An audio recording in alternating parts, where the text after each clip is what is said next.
बिस्मिल्लाहिर्रहमानिर्रहीम। रमजान मुबारक अल्लाह ताला की नेमतों में से एक नेमत है। ये रहमत, मग़फ़िरत और जहन्नम से निजात का महीना है। नबी करीम सल्लल्लाहु अलैहि वसल्लम ने फरमाया, जब रमज़ान आता है तो जन्नत के दरवाजे खोल दिए जाते हैं, जहन्नम के दरवाजे बंद कर दिए जाते हैं और शैतान को जकड़ दिया जाता है। ये हदीस हमें बताती है कि रमज़ान मौका है अपने गुनाहों की माफ़ी मांगने का और अल्लाह के करीब होने का। उसके पिछले गुनाह माफ कर दिए जाते हैं। सुभान अल्लाह, कितना बड़ा इनाम है सिर्फ इखलास के साथ रोजा रखने पर। रमजान का खास वजीफा। रमजान में ये मुख्तसर मगर ताकतवर वजीफा रोजाना करें।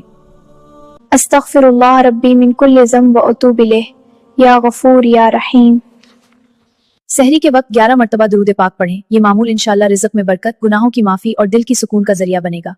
रमजान सिर्फ भूख और प्यास का नाम नहीं, बल्कि अपने नफ्स की इस्लाह का महीना है। उसे पढ़ाओ।